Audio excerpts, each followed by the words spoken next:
Hello दोस्तों, मैं अंशुमर आपका बहुत बहुत स्वागत करता हूं आपके अपने चैनल में जिसका नाम है मिस्ट्री ऑफ इंडियन कल्चर।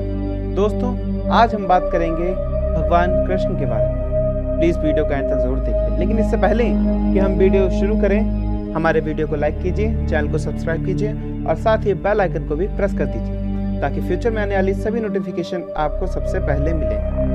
भगवान कृष्ण का जन्म द्वापर युग में हुआ था।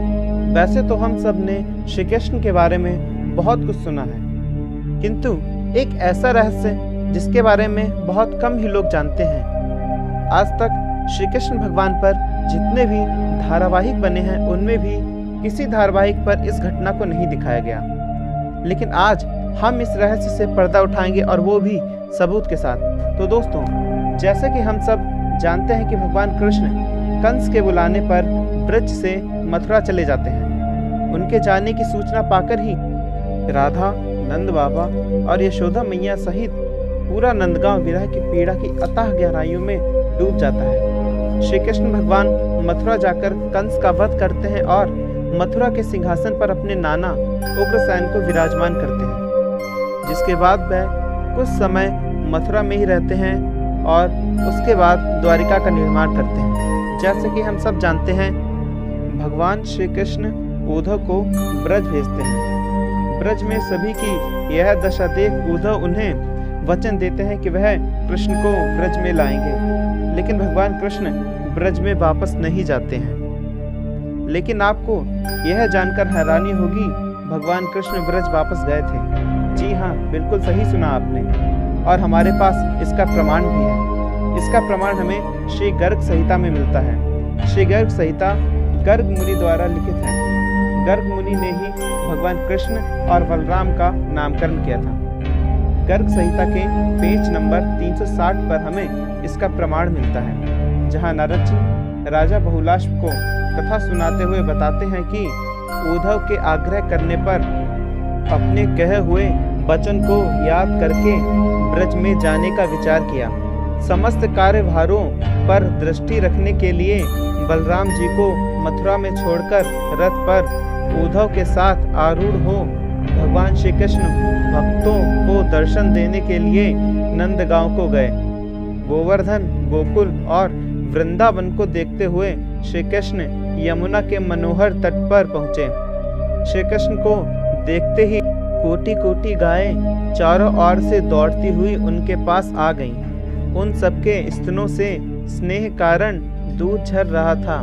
वे कान और पूंछ उठाकर रंभा रही थीं। उनके साथ बछड़े भी थे। नेत्र में आनंद के आंसू बहा रही थीं। उद्धव के देखते देखते गायों ने उस रथ को सब ओर से घेर लिया। गोपाल श्री हरि उन सब गायों को अलग अलग नाम बोलकर अपने श्रीहस्त से उनके अंगों को सहलाते हुए बड़े हर्ष को प्राप्त हुए। गायों के समुदाय को उनके समीप गया देख श्री दामा और ब्रज बालक विस्मित हो परस्पर कहने लगे। वो बोले, सखाओ, रथ को गायों ने कैसे घेर लिया है? गायों के इस हर्ष से यह सूचित होता है कि इस रथ पर दूसरा कोई नहीं, साक्षात ब्रजराज नंदन ही आ रहे हैं। मन ही मन ऐसा विचार करके वे सब गोप वहां आ गए। उन पर दृष्टि पड़ते ही श्री कृष्ण रथ से कूद पड़े और नेत्र कमलों से अश्रुधारा बहाते हुए उन्होंने बारी बारी सबको हृदय से लगाया। श्री कृष्ण ने ग्वाल वालों के साथ उद्धव को अपने आने का समाचार देने के लिए भेजा।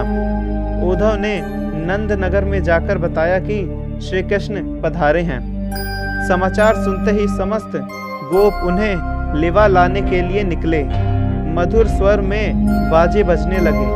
भरे हुए कलश लिए ब्राह्मण लोग वेद मंत्रों का उच्चारण करने लगे।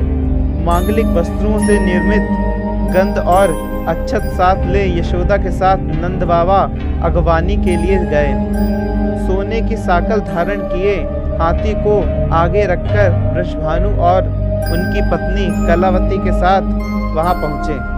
संपूर्ण नंदगांव फूलों के हार, बांसुरी, गुंजा और मोर पंख लिए नगर से बाहर निकले। सभी श्री कृष्ण को देखने के लिए उत्सुक थे। सखियों से समाचार पाते ही श्री राधा शयन से उठ खड़ी हुई और अति प्रसन्न होकर उन्होंने अपने भूषण लुटा दिए। गोपियों के साथ राधा रानी भी कृष्ण के दर्शन के लिए आईं। इसी प्रकार करोड़ों गोपियां अपने घर का सारा कामकाज छोड़कर उल्टे सीधे वस्त्र और आभूषण धारण किए वहां आईं। प्रेम के कारण वे मन के समान तीव्र गति से चल रही थीं। ऐसा लगता था जैसे समस्त ब्रजमंडल श्री कृष्ण को आया हुआ देख प्रेम से आतुर हो उठा है। श्री कृष्ण ने मैया और बाबा को प्रणाम किया। अपने पुत्र को दोनों भुजाओं से पकड़कर और हृदय से लगाकर नंद बाबा ने अपने नेत्र जल से उसको नहला दिया। सभी बूढ़े गोपों को प्रणाम करके उनके आशीर्वाद ले श्री कृष्ण मित्रों से परस्पर गले मिले और अपने छोटे सखाओं का हाथ पकड़कर उनके साथ बैठे। श्री कृष्ण यशोदा सहित नंद बाबा को हाथी पर चढ़ाकर स्वयं रथ पर बैठे और समस्त ब्रजवासी तथा गौ समुदाय के साथ उन्होंने नगर में प्रवेश किया। उस समय देवताओं ने उन पर फूल की वर्षा की। गोपगण कहने लगे, लाला तुम्हारे यहाँ सखा उद्धव परम धन्य है, क्योंकि इसने हमें तुम्हारे साक्षात दर्शन करा दिए। संध्या काल में श्री राधा बुलावा पाकर स्वयं भगवान श्री कृष्ण से मिलने कदली वन में चली गईं। श्री राधा ने प्रसन्न होकर श्रृंगार किया और सभी गोपियों सहित वन में पहुंच गईं। श्री राधा ने कहा, कृष्ण मथुरा यहाँ से कितनी दूर है कि तुम्हें वापस आने में इतना समय लग गया। श्री कृष्ण ने कहा, राधा शोक ना करो, मैं तुम्हारे प्रेम से ही यहाँ आया हूँ। इसके बाद श्री कृष्ण ने राधा तथा समस्त गोपियों सहित महाराज किया। कुछ समय ब्रज में रहने के बाद भगवान सभी गोप श्री राधा तथा मैया बाबा को आश्वासन देकर मथुरा लौट गए और फिर वे दोबारा कभी ब्रज नहीं गए। तो दोस्तों, कैसा लगा आपको हमारा आज का वीडियो? क्या आपको ये बात पहले ही पता थी? कमेंट करके ज़रूर बताइएगा। तो इसी के साथ राधे राधे, मिलते हैं अगले वीडियो में।